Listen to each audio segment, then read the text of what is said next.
เจ้านั้นเคียงข้างกับดาวคนนั้นเห็นแล้วใจสั่นสะบัดมันสิบัง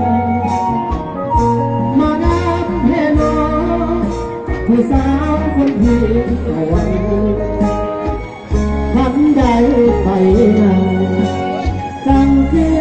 จังสิเดินสายขาวเส้นนี้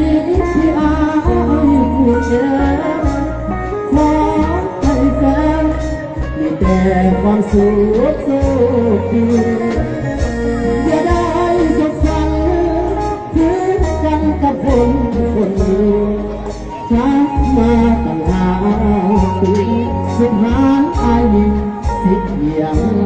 ผู้แค่โอ๊ยไปตกไปที่คอยเดินเอาเนี่ยมาเลยเถอะเล่าตลอดหัวพี่คอยได้อ่านเรื่องตกเลย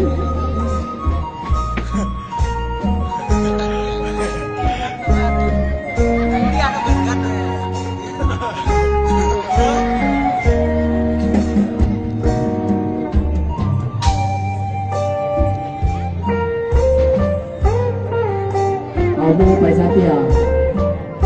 ปฏิเอาดูเขาจนเดียวเตียกลับบ้านซะ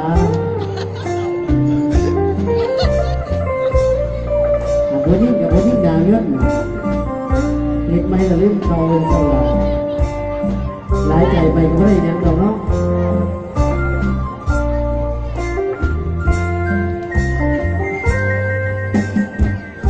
เลี้ยงน้อง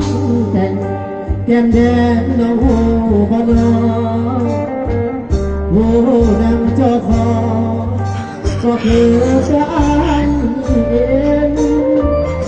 ดนตรีวงใหญ่เสียงดังห้องดับเองพร้อมด้วยเสียงเพลงอวยพรแช่คนนี้เห็นอายเศร้าแต่เจ้าเป็นสุขกับเขาจับแต่มือเนาะก็ปวดแก้วจับแต่มือเด็ดเนาะมันอ่ะเอ้ยทำไมกันไรแกงกูคนแก้มก็คือน้ำตาคือมีเขากอดกันดาอายก็สุลาใจอย่างซื่อๆส่งขาจังโอยคือขาดที่สูงหมดหนทางแก้อ้อนวอนทั้งของสวยเกินไปได้แต่ห้องเพราะเราเป็นของเขาแล้ว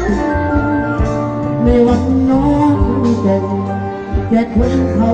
มาขับไปดนตรีเสียจังบอกว่าเขาแต่งกันแล้วเสียงร้องเฮ้อแซว